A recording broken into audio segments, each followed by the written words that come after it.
Yang kedua, kata Abu Hurairah, Nabi pernah sebut, adil amanati ila man i'tamanaka wala takhun man khanaka. Tunaikanlah amanah kepada orang yang telah beri kepercayaan kepada kamu, dan jangan kamu khianati orang yang telah khianat pada kamu. Hadis riwayat Ahmad. Kata Syekh Al-Mubarakfuri, hadis ini menunjukkan wajibnya seorang itu menunaikan amanah apabila telah diberikan amanah. Sehingga kan Imam Az-Zahabi rahimahullah, dia mengkategorikan perbuatan pecah amanah ataupun pengkhianat adalah salah satu dosa besar, bukan dosa kecil, dosa besar.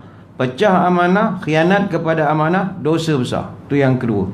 Hadis yang ketiga, Anas bin Malik radhiyallahu an, dia menjelaskan amanah ini, dia pernah dengar Nabi bercerita, salah satu daripada tanda orang-orang beriman adalah amanah.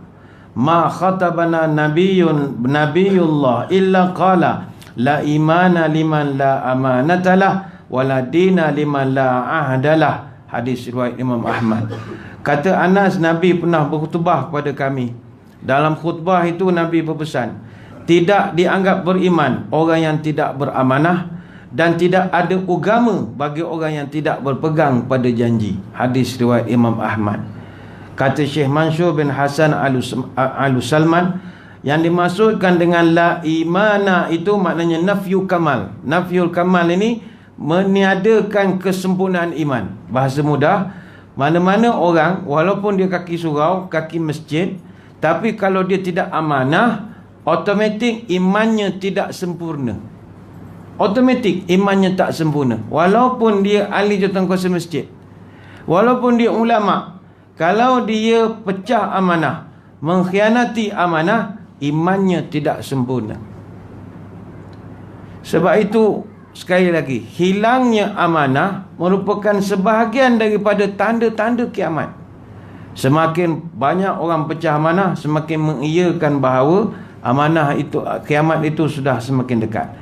Dalam satu hadis daripada Abu Hurairah, "Idza duyyi'atil amanati fantaziris sa'ah." Qala kaifa ida'atuha ya Rasulullah? Qal idza usnidal amru ila ghairi ahlihi fantaziris sa'ah. Kalau amanah dah disia-siakan, kau tunggu sajalah hari kiamat. Abu Hurairah pun bertanya, ya Rasul, bagaimana yang dimaksudkan menyia-nyiakan amanah? Nabi jawab, kalau satu urusan diserahkan kepada yang bukan ahlinya, kiamat dah tak lama lagi, kata Nabi. Hadis riwayat Imam Bukhari. Sebab itu perlu ada right man at the right job, right man at the right time. Serahkan kepada orang yang sesuai. Kereta, orang yang pandai buat kereta, mekanik, serahkan pada mekanik. Jangan suruh Bilal membaiki kereta. Punah kereta, kiamat kereta tu nanti. Sebab kereta kalau rosak, baca Yasin tak hidup, perlu dibaiki. Kalau semua masalah boleh selesai dengan Yasin, dengan air Zam-Zam, itu Mekah tak payah ada workshop. Kereta rosak, curahkan Zam-Zam. Kereta tak, mesti dibaiki. Ila ahliha. Nak makan roti canai, kena cari kedai orang yang pandai roti canai. Jangan cari orang yang baru nak pandai menebak roti canai. Tak sedap, kiamatlah roti canai itu nanti. Dalam hal agama, mesti dengan orang yang ahlinya. Kalau bukan ahli, kiamatlah. Lepas itu mufti, mufti kerjanya memberikan pandangan agama. Peganglah ahli, dia ahli. Dia kalau kita nak beli barang buat rumah, pergi kedai hardware. Kalau kita nak komputer, software. Kalau buat agama, fatwa. Mesti ada, mesti tengok pada orang. Fatwa mesti tengok pada orangnya. Nak tahu boleh puasa ke tidak ni hari ni 9 Zulhijjah contoh, jangan tanya orang yang bukan ahlinya, tanya kepada ahlinya. Tapi bila meletakkan sesuatu bukan pada ahlinya, fantaziris sa'ah, tunggu sajalah kiamat, kata Nabi. Sebab itu hadirin hadirat sekalian, mari malam ni kita belajar dengan Nabi SAW. Nabi ni seorang yang sangat amanah. Punyalah amanahnya Nabi, sampai namanya digelarkan Muhammad Al-Amin. Al-Amin ni maknanya amanah, dipercayai. Dan gelaran Al-Amin itu bukan dia yang letak. Tak pernah dia declare nama dia Muhammad Al-Amin. Tak ada dia buat announcement. Wahai orang Arab Quraisy, saya Muhammad bin Abdullah, tapi panggil saya Muhammad Al-Amin. Tak pernah. Bukan dia yang popular. Itu bukan nickname dia. Itu bukan dia punya nama profil WhatsApp ke tidak. Itu nama diberikan oleh orang Arab pada dia. Macam sekarang ni ramai penceramah ustaz-ustaz, dia ada nama Al-Al di belakang kan. Yang itu self-proclaim. Bukannya orang kampung bagi. Bukan Universiti Al-Azhar bagi. Tidak. Self-proclaim. Kita yang letakkan nama kita. Ustaz Al apa. Itu kita letak. Dan tu tidak salah. Laqab tak ada masalah. Laqab ni nisbah kenang-kenangan. Contoh belajar di Mesir, Badli Shah Alauddin Al-Azhari. Boleh. Tak ada masalah. Sebagai kenang-kenangan pernah mengaji di Al-Azhar. Dan saya spesifik Al-Azhar di Tonto. Saya boleh tak nama saya Badli Shah Alauddin Tontowi. Boleh. Tapi macam lebay sangat nama saya bunyi. Lagipun saya dah ada Alauddin. Al buat apa panjang-panjang, berapa banyak Al lagi di belakang, susah.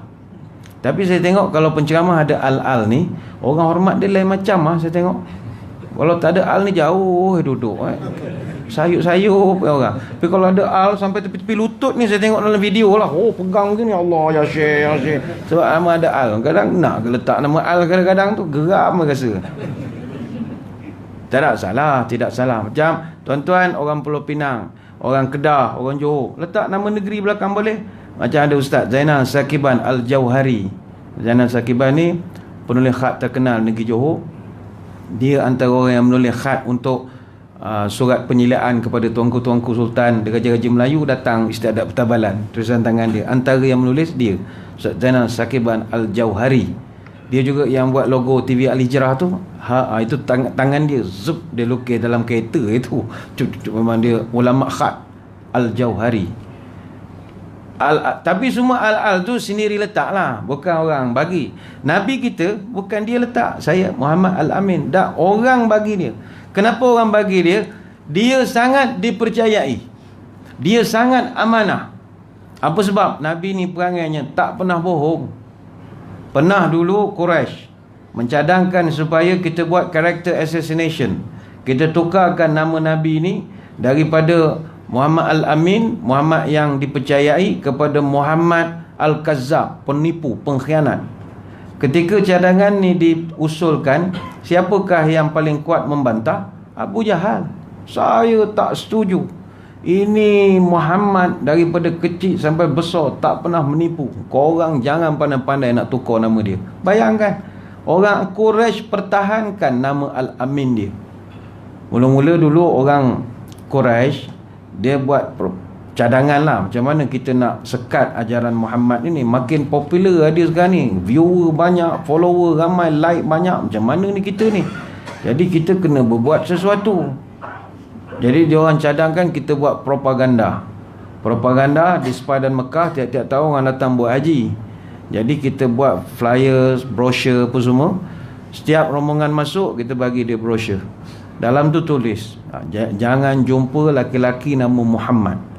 Dia buat kempen besar-besaran lah. Buat banner, banting apa semua. Jangan jumpa Muhammad. Manusia ni, nature dia, lagi dilarang, lagi dia nak buat. Dia panggil mamnu' marghub. Lagi dilarang, lagi buat.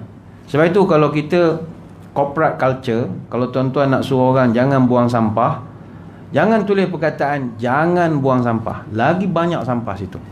Kita tulis terima kasih kerana menggunakan saya. Orang akan reti bahasa. Dia mamnu' marghub. Lagi dilarang, lagi buat. Bila orang kata jangan jumpa Muhammad, lagi dia nak jumpa Muhammad. Itu perangai manusia. Perangai manusia. Sebab itu apabila dilarang jumpa Nabi, menyebabkan Nabi jadi popular pula. Sebab itu tuan-tuan kalau buka YouTube, nak buat satu video, nak suruh laku channel apa semua, jangan buat tajuk yang boring baca. Jangan buka video ini kalau takut. Memang orang buka. Memang dia psikologi ya. Jadi kesilapan Quraisy ketika itu, dia tak faham bahawa manusia makin dilarang lagi dia buat. Jadi Nabi jadi popular juga akhirnya. Dia orang pening. Okeylah kita buat tuduhan. Dia ni penyair. Dia ni bukan Nabi, hanyalah sastrawan negara saja. Ketika orang mendengar bacaan Quran Nabi, orang kata ini bukan sastra. Alif Lam Mim. Semua tepuk dahi. Sajak pakai huruf ni aku tak pernah dengar. Tuan-tuan pernah dengar sajak bahasa Melayu? A, B, C. Kita tak pernah dengar. O, P, Q, R, S. Kita kata ini memang tinggi punya value sastra. Ini kata bukan sastra ni. Ini something different daripada lain. Lain daripada lain. Tak jadi. Akhirnya dia orang buat cadangan kita bunuh saja. Ketika cadangan diusulkan, mereka kata kalau kita bunuh Muhammad ni keturunan bangsawan, nanti dia tuntut bela kita, penat kita nanti. Akhirnya kita buat character assassination. Kita bunuh dia punya karakter. Allah Ta'ala rekodkan mesyuarat mereka ini dalam Quran, surah Al-Anfal ayat 30. Wa idh yamkuru bikal ladzina kafaru liyusbituka aw yaqtuluka aw yukhrijuka wa yamkuruna wa yamkurullahu wallahu khairul makirin. Ingatlah ketika orang kafir musyrik itu mereka nak berbincang, nak menjalankan tipu daya terhadap kamu wahai Muhammad. Pertama mereka nak menahan kamu, kemudian dia nak membunuh kamu, kemudian adalah fasa-fasanya mengusir kamu. Allah Ta'ala pecah rahsia dia punya mesyuarat tu, tak ada sulit lagi dah, semua orang baca. Sebab itu Nabi ni apabila dia nak dibuang perkataan Al-Aminnya itu, orang protes. Sebab orang tahu dia manusia yang sangat amanah. Dek kerana amanahnya Nabi itulah antara faktor kejayaan baginda dalam dakwah.